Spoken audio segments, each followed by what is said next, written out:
Welcome to this video, round 1 of the candidates in Canton Zisk, and this is coverage for the game Anand, the former world champion against Aronian, probably by most chess fans considered to be the favorite to win this tournament to become the next challenger for the world title.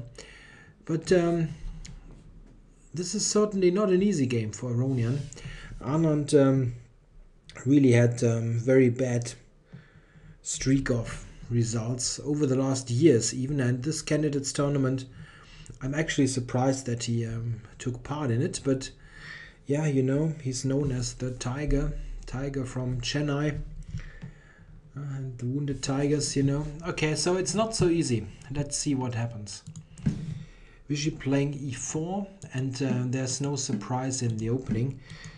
Aronian is really one of those guys who sticks to his openings. He does not surprise people much with the black pieces, especially. He plays the double king pawn e4, e5 for most of his career and sticks to it. So you could easily predict this position to appear on the board.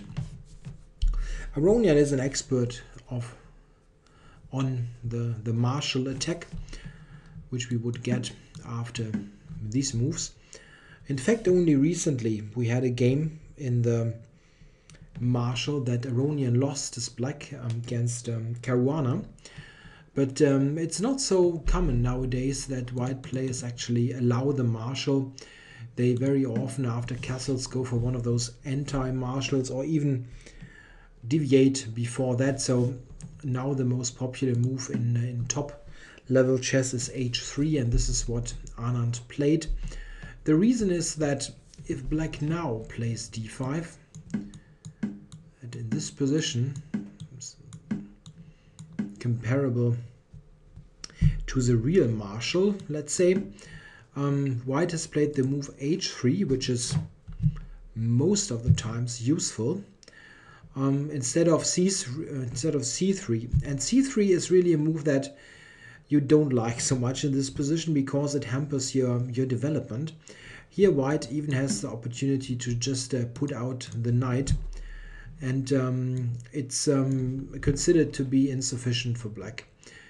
In fact, for a very long time, after bishop to b7, d3, it was believed that black now is almost obliged to play in a way that it is more common in the very close Sicilian, in the Chigorin, in the Briar, to play something like d6, for example, and after, let's say, a3, do something like knight b8, one of those slow Lopez type of maneuvering games.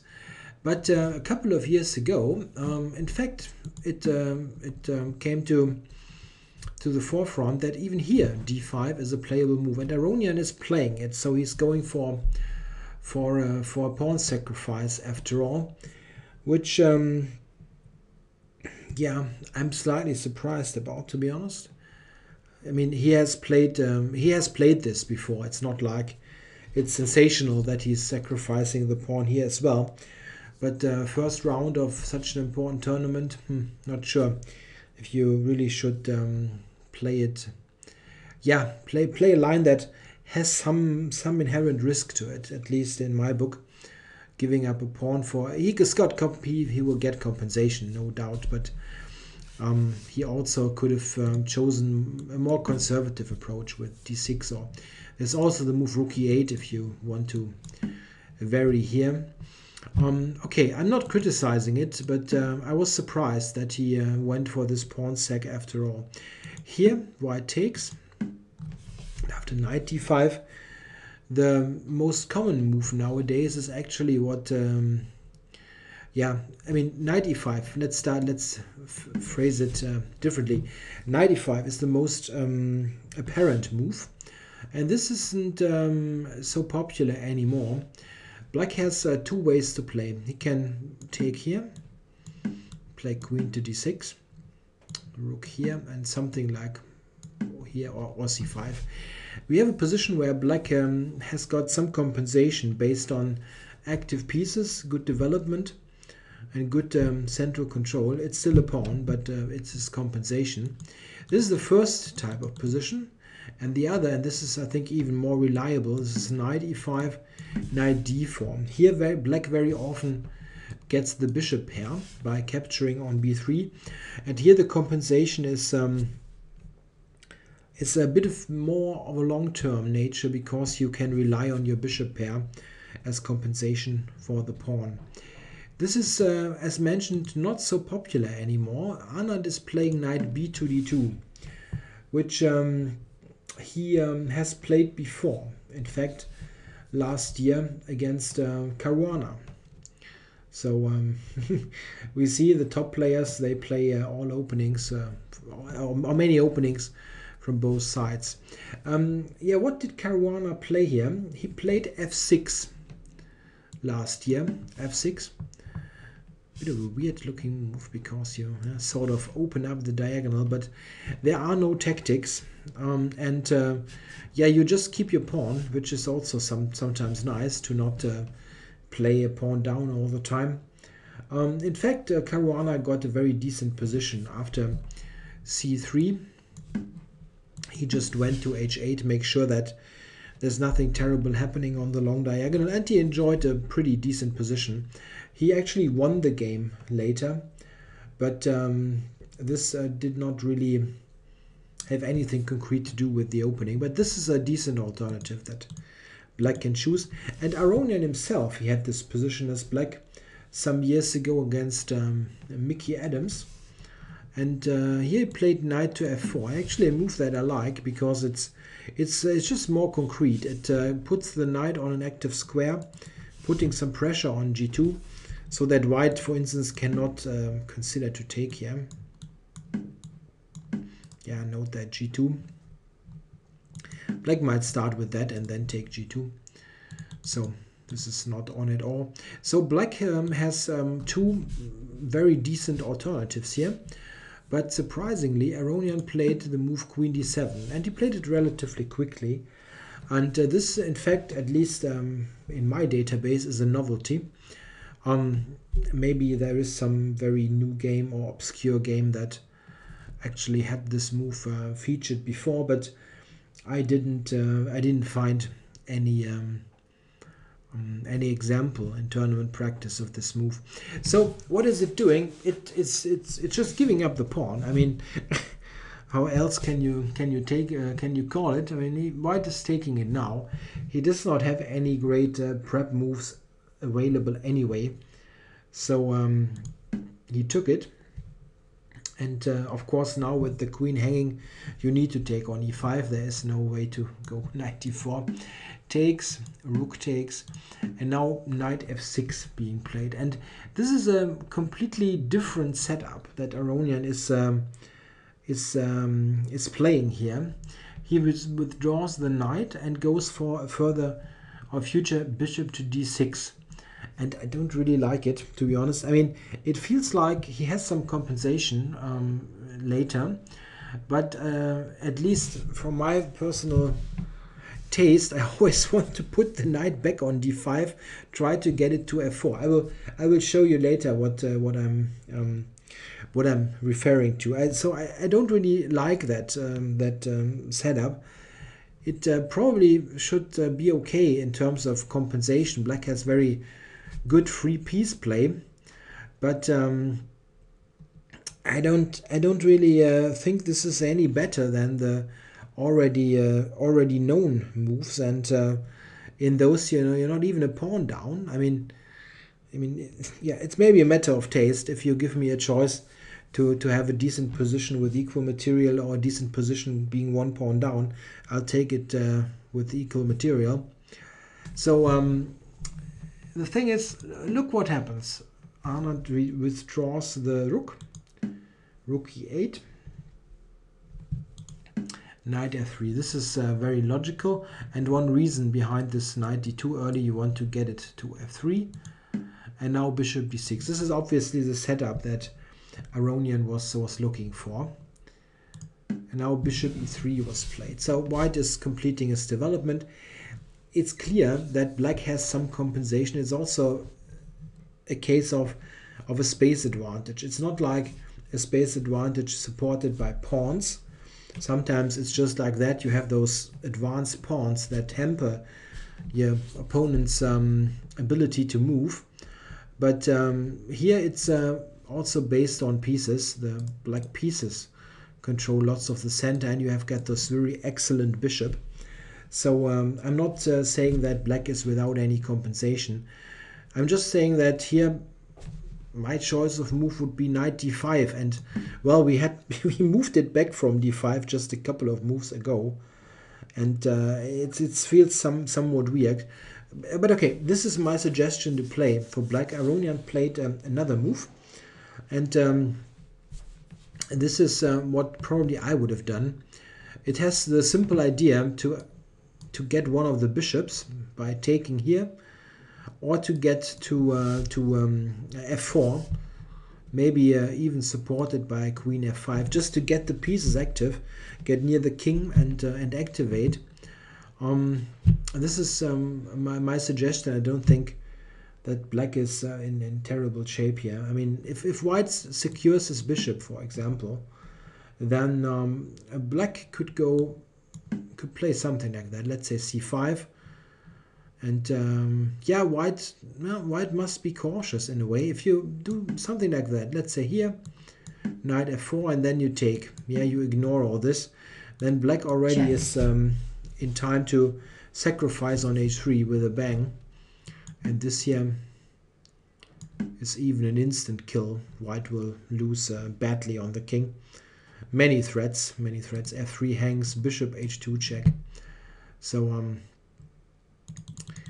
yeah, I would have tried to get something going like that. Of course, Anand is not allowing the sacrifice and everything, but yeah, it feels like what Aronian is doing is somewhat slow. He played rook e7, d4, yeah, makes sense, and now rook f2e8. This, yeah, I mean, of course you have improved your position by doubling, but I feel it didn't help so much. Now c3, that's normal. White is improving his position slowly. And now h6, playing a slow move again. And I feel like here you really need to play knight d5, get something concrete going. Maybe I'm too impatient. I'm not patient enough. But I don't really see the compensation if you move around so much. You need to. I mean, with black setup, you already have forfeited the idea to play c5 quickly, which is helpful normally to gain some space on the queen side. And yeah, I think you need to do that here to get the bishops or something. If white retreats, you at least can go here and sort of threaten again here. Not sure how much of a threat it really is, but yeah, you have some activity. Probably white is forced to take this knight off at some point, and then you at least have the bishop pair for your pawn. Yeah, well, this was played, and now I think Anand is just better. I mean, you cannot argue anymore. After knight e5, black is, which is a strong move, by the way. Black is forced to take. I mean, you cannot tolerate the knight on e5. If you move the queen, for example, you must even reckon, yeah, I don't know what's best here, really. Supporting it with the bishop or with the pawn. It both looks good. Yeah, you need to take it. You cannot tolerate this knight. And look at this. Now after the capture, yeah, black takes here on e5, and white exchanges queens. Now we have a simplified position now, but look at this. White has got the bishop pair, and this is the bad thing. It's the combination of the two things. White has the bishops, and black has weakened the queen side. He has this typical Lopez formation with a6, b5, and c7, where you have multiple weaknesses on c7, on c6, possibly on a6. And this is a problem here. If black just, for argument's sake, would have the pawn on b6 instead of b5, then the position is not nice to play, but very solid for black. But here, white has this long-term edge of the bishop pair, plus the ideas to play against the weakened pawns on the queen side. And this is, I feel, already too much. I think black has really hard time here. Anand played logical move, rook e to d1. And Aronian responded with knight f6. At first I thought that maybe knight c5 here would be a good idea to try to get this this bishop, but white can just capture it and play rook d7. So just a concrete sequence that secures white's advantage. On f7 you are simply you cannot afford a move like that. White is just all over you. So yeah, probably you give a pawn, and now white white can gain a pawn here, and continue from there with the idea here, h5, bishop g6. White has gained a pawn, and this is better, but yeah, it's hard to tell. I mean, this is a very bad position. I'm not sure. The game is also very bad after c4. What should black do here? The move that Aronian now plays looks yeah, extremely ugly, but it's not apparent what else he should do. Yeah, what should black do? It's very tricky. One idea that I had is to regroup this bishop. I mean, it always was a good piece when combined with the knight to f4, yeah, and the queen to attack here. But now with queens off, this is completely pointless, this piece on b7. I thought maybe you can try something like that to neutralize the b3 bishop. But let's look, rook c1. This threatens to take on c7.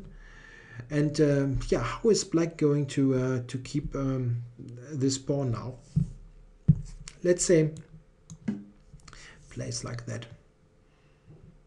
White will just take and long term pressurize this pawn. That's an awful position to defend. White can improve further with the bishop to d4. Yeah, maybe this is a bit tougher. I mean, c6 is just so ugly, but it's already very uncomfortable for black. Note that also the time was largely in favor of Anand here. I mean, to be honest, they only played like 7 moves of. Oh well, move 11 was the novelty. So I'm sorry, like 11 moves from this they play on their own, but it wasn't like difficult to play the moves, especially from the white side. But I'm really unsure how Aronian yeah, avoided this knight d5 ideas all the time. I mean, I'm not really. I must admit that I'm not a terribly great expert on this pawn sacrifice lines in the Rui. I never played the Marshall, for example. I played the Rui Lopez as black for ages, but I don't play the Marshall. And maybe I'm judging this wrong, but I just felt that he didn't push hard enough to get some real compensation here. Yeah, and here it's very one-sided. I mean, and completely logical what Vichy is doing. I mean, you can talk about his yeah, bad run, bad shape, whatever. But if you give him an excellent position, he will win it. And yeah, this is just very bad for black.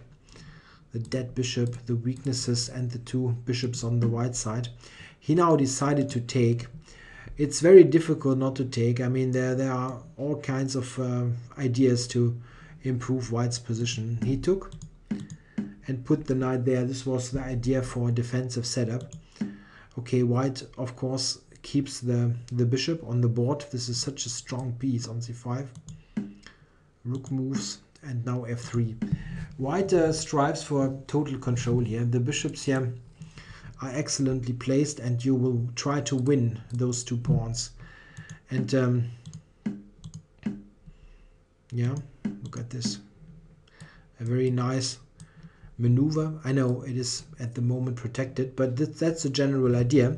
you might be able to make this knight move away from d5. Yeah, now here it goes voluntarily, but we can try without that. If black, if black, let's say, just plays a sit and wait strategy, you have many other ideas. You can also think about this at the right moment, and that's simply not a great position. White can also start with that and have rook b8 in mind. Yeah, this is actually what I like best. It looks quite straightforward. Yeah, this is what was played. Rook b3 and rook d8, trying to get some play on d2, but white is just retreating and putting it on d2, where important squares, not that one, where important squares like those of the knight are covered. Yeah, knight f6 back and rook e8. Yeah, well, black simply has no defense. You can look at it for a longer period of time if you like, but those two are just terribly weak. And after a couple of moves here, okay, I'm sorry, this was too quick. Here, in fact, it's an interesting position what white should do. I think bishop e5 was a good solution. You can also take here, but let's look at this, what Vishy was doing here. Exactly this position. Here it's interesting because I was watching this live in the live broadcast, and he took 13 minutes on this move, amazingly, trying to probably work it out almost to the end. Here the most apparent move is rook takes c6, and I was surprised that he didn't play it because it looks so excellent. If black takes here, you will play bishop to d4, and by this way dominate the knight on a4, which is about to get trapped with b3. This was also a very strong line. Of course, black has other ways to play. He can take here and try to defend this position, but it will also be in vain. This pawn will get lost as well. If black tries to keep it, you have this additional possibility. And here, I mean, more than one way to win, but you can even just go to this end game and win it easily. This is the winning pawn at the end. Yeah, bishop to d4, and this is in fact also a pretty clear win. Attack here, and this is what Vishy probably calculated to the end, that this is actually showed before.